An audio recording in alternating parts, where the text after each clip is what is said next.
Namaste students, a very good evening to everyone.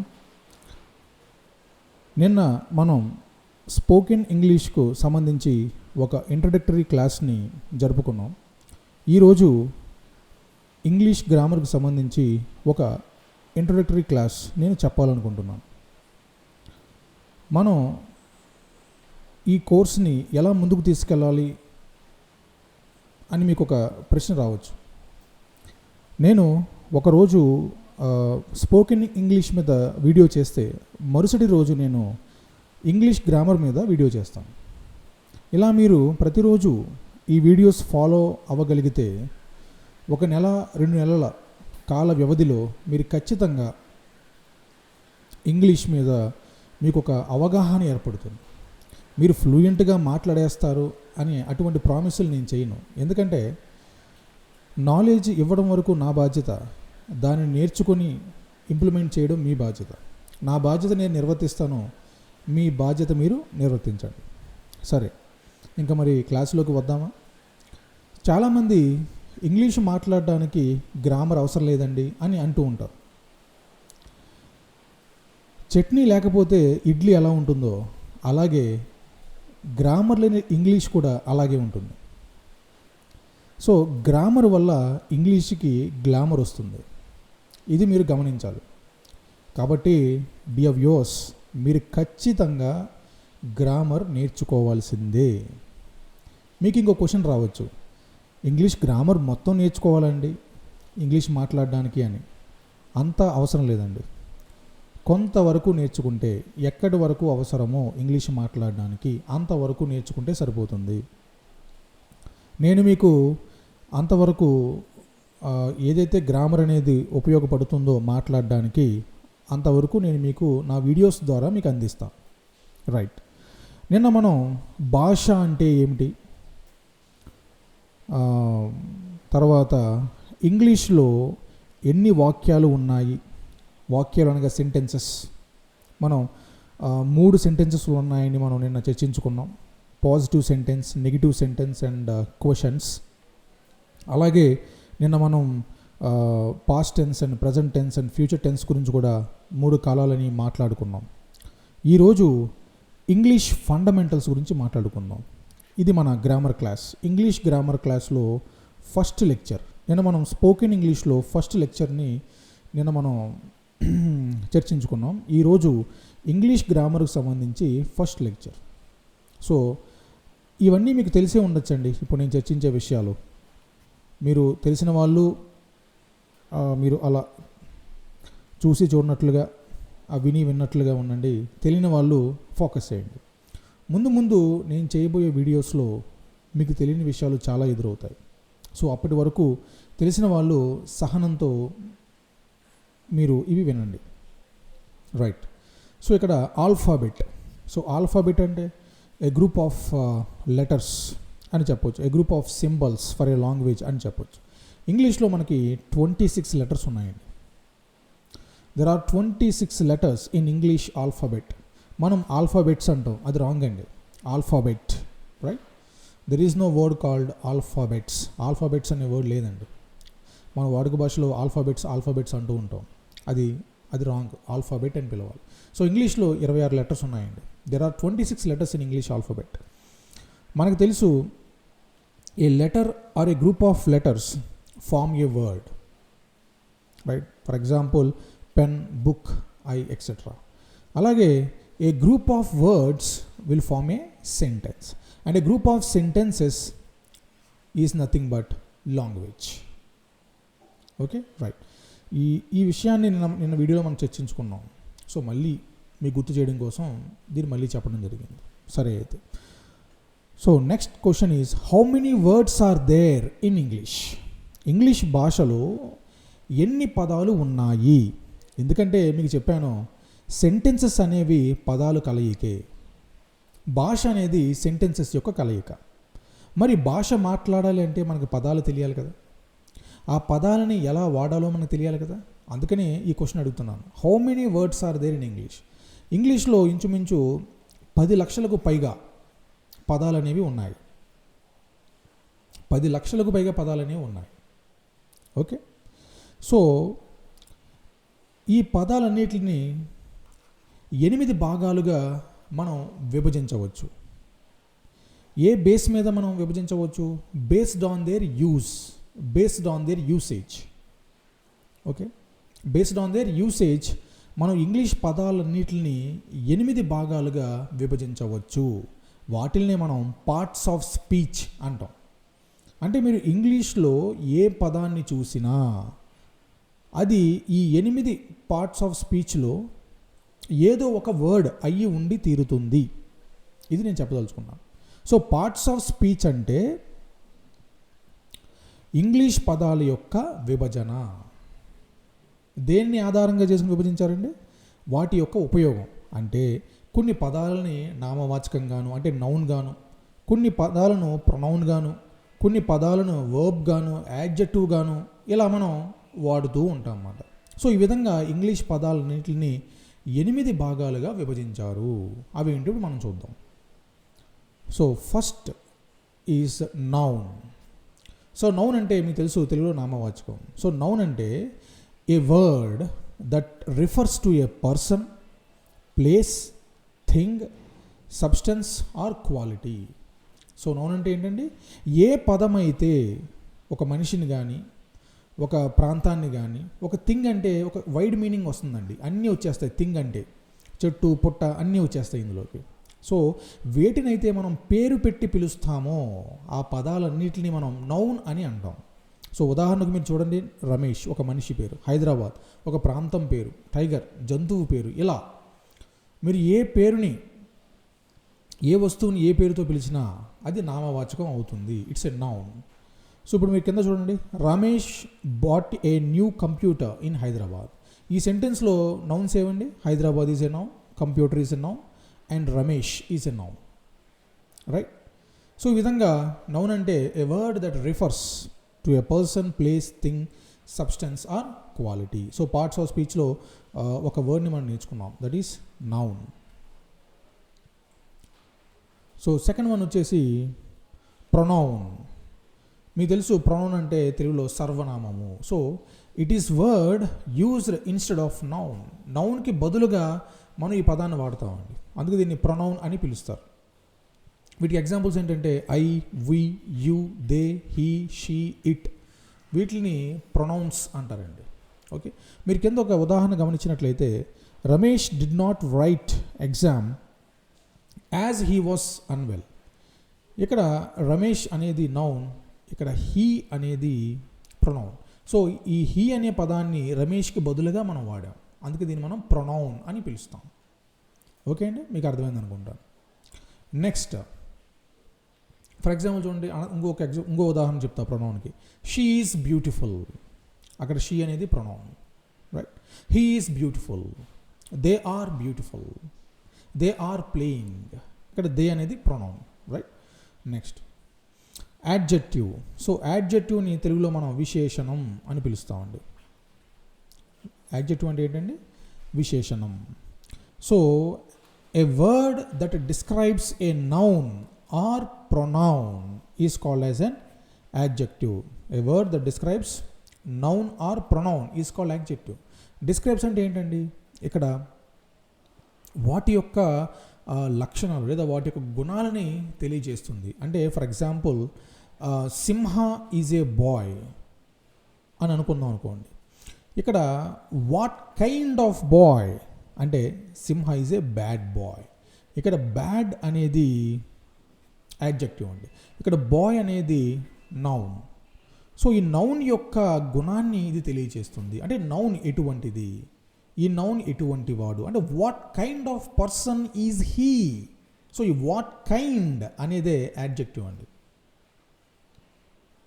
Okay, right? So there is a tree. అక్కడ ఒక చెట్టు ఉంది. It is a big tree.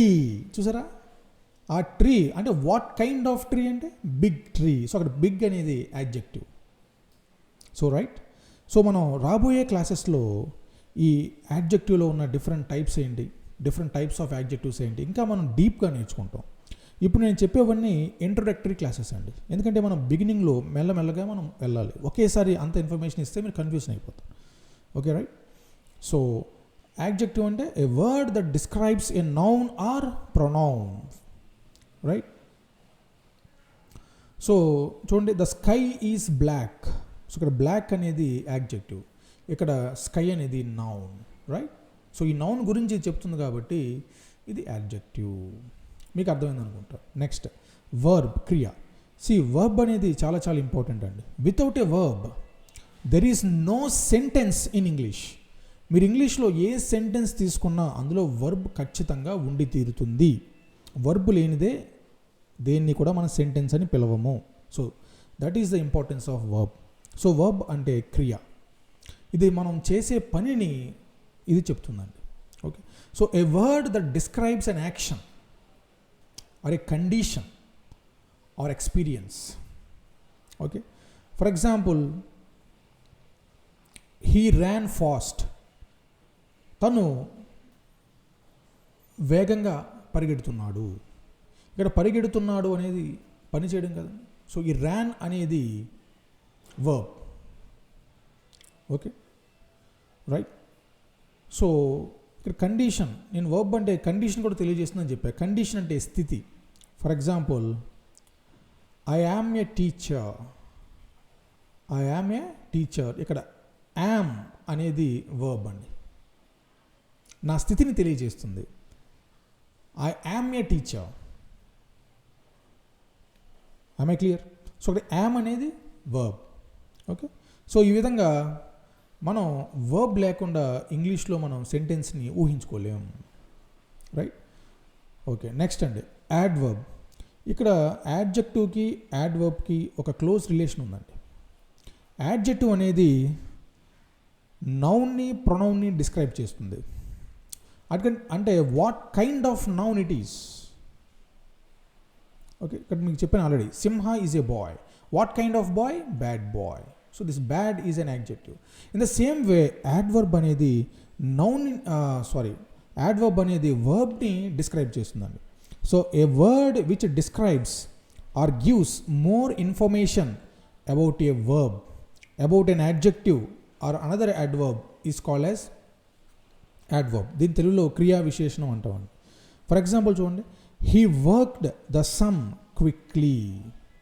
So మనం క్విక్లీని కాసేపు పక్కన పెట్టి ఇది చూద్దాం. హీ వర్క్డ్ ద సమ్, తను ఆ లెక్కను చేశాడు, రైట్. సో చేశాడు అనేది అక్కడ క్రియ, వర్బ్.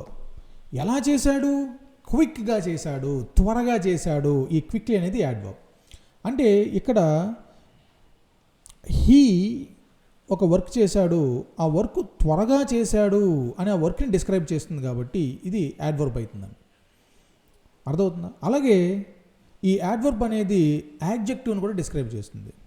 చూడండి, ఇప్పుడు నేను ఇక్కడ వేరీ అనే పదాన్ని నేను తీసేసి ద ఫ్లవర్ ఈజ్ బ్యూటిఫుల్ అని ఒక సెంటెన్స్ చదివాను అనుకోండి. ఇక్కడ ద ఫ్లవర్ ఈజ్ బ్యూటిఫుల్ అంటే ఇక్కడ ఫ్లవర్ అనేది నౌన్ని డిస్క్రైబ్ చేస్తుంది కాబట్టి బ్యూటిఫుల్ అనేది adjective. So how much is it beautiful, అది ఎంత అందంగా ఉందంటే వెరీ బ్యూటిఫుల్. సో చూసారా, అంటే ఈ యాడ్జెక్టివ్ని ఇది ఈ వెరీ అనే పదం డిస్క్రైబ్ చేసిందండి. సో అందంగా ఉంది అనడం వేరు, చాలా అందంగా ఉంది అనడం వేరు. ఇక్కడ చాలా అనేది యాడ్వర్బ్. ఓకే, మీకు అర్థమైంది అనుకుంటాను యాడ్వర్బ్ యొక్క ఉపయోగాలు, రైట్. సో నెక్స్ట్ ప్రిపోజిషన్ అండి. సో ప్రిపోజిషన్ అంటే దీన్ని మనం తెలుగులో విభక్తి అని పిలుస్తాం. సో ప్రిపోజిషన్ అంటే ఏంటంటే a word which is used before a noun or a pronoun connecting it to another word. Okay. So preposition tells about the relationship అండి. Preposition tells about the relationship of whom? Relationship of a noun. For example ఈ sentence చూడండి, the pen is in the drawer. The pen is in the drawer. ఇక్కడ in అనేది preposition అండి. Okay, అంటే ఈ preposition ఏం చేస్తుంది? ఈ డ్రాయర్కి మరియు పెన్కి మధ్యన ఉన్న రిలేషన్షిప్ని చెప్తుంది. కాబట్టి ప్రిపోజిషన్ అనేది it indicates the relationship, right. ఇంకోటి చూడండి, the book is on the table. ఇక్కడ టేబుల్ అనేది నౌన్, ఇక్కడ బుక్ అనేది నౌన్. ఈ రెండింటి మధ్య రిలేషన్షిప్ చెప్తుంది కాబట్టి దిస్ ఈజ్ ఏ ప్రిపోజిషన్. ఇక్కడ చూడండి, ఐ ఆమ్ ఎట్ ఆఫీస్. ఈ ఆఫీస్కి మరియు నాకు మధ్య రిలేషన్షిప్ని చెప్తుంది ఈ, కాబట్టి ఈ వర్డ్ని మనం ప్రిపోజిషన్ అని పిలుస్తాం, ఎట్ అనేదాన్ని. సో మీకు అర్థమైంది అనుకుంటాను. So preposition, preposition always placed before, అంటే నౌన్ కంటే నౌన్కి ముందు ఇది ప్లేస్ చేయబడుతుంది ఈ ప్రిపోజిషన్ అనేది. మీకు అర్థమైందా? సో ఈ ప్రిపోజిషన్లో డిఫరెంట్ టైప్స్ ఆఫ్ వర్డ్స్ ఉన్నాయండి with in preposition. Okay, so we will discuss in our future classes. So మనకి ముందు రాబోయే క్లాసెస్లో ఇవన్నీ ఇంకా మనం కూలంకషంగా చర్చించుకుందాం. కూలంకషంగా అంటే in a more deep way, right? Next word parts of స్పీచ్లో కంజంక్షన్. కంజంక్షన్ అంటే సముచ్చయము. మీరు చూసారండి, మన జంక్షన్ అని పిలుస్తాం. జంక్షన్ అంటే 2 లేదా 3 రోడ్ల కలయికని మనం జంక్షన్ అంటాం. అలాగే ఇక్కడ కంజంక్షన్ అంటే 2 సెంటెన్సెస్ని లేదా 2 వర్డ్స్ని కలిపే పదాలని మనం కంజంక్షన్ అంటాం. ఫర్ ఎగ్జాంపుల్ చూడండి, ఉదాహరణకు అండ్, ఆర్, బట్ ఎక్సెట్రా. మనం ఈ పదాలని 2 సెంటెన్స్లను లేక 2 వర్డ్స్ని కలపడానికి ఉపయోగిస్తాం. ఫర్ ఎగ్జాంపుల్ మీరు చూస్తే కనుక, Devi is a good player and a good human being. ఇక్కడ ఎండ్ అనేది ఈ Devi is a good player అనే సెంటెన్స్ని and Devi is a good human being అనే సెంటెన్స్ని కలుపుతుంది కాబట్టి ఈ ఎండ్ అనేది కంజంక్షన్, రైట్? ఇంకోటి చూడండి, I may be poor but I am honest.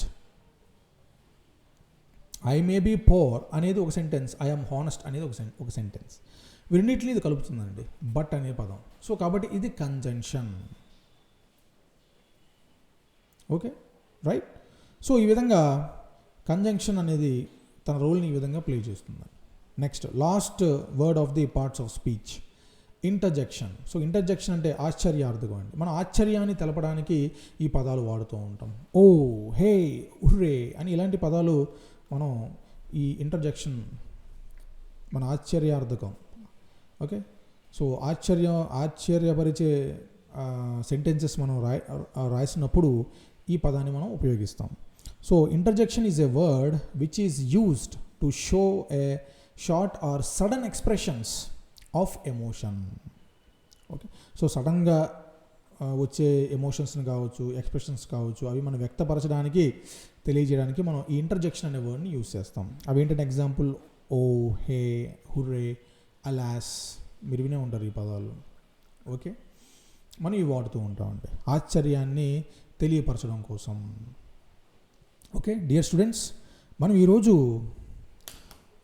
Parts of speech అంటే ఏంటి, 8 పార్ట్స్ ఆఫ్ స్పీచ్ వాటి యొక్క డెఫినేషన్స్ని మనం నేర్చుకున్నాం.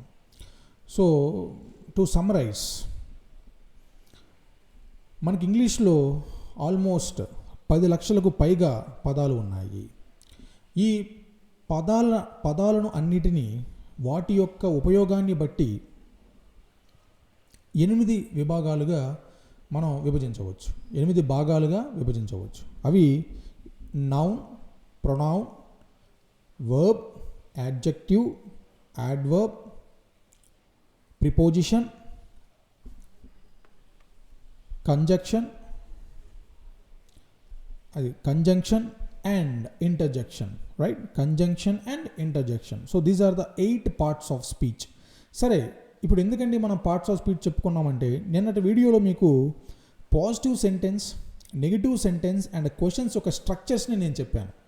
సో పాజిటివ్ సెంటెన్స్ స్ట్రక్చర్ ఏంటంటే సబ్జెక్ట్ ప్లస్ వర్బ్.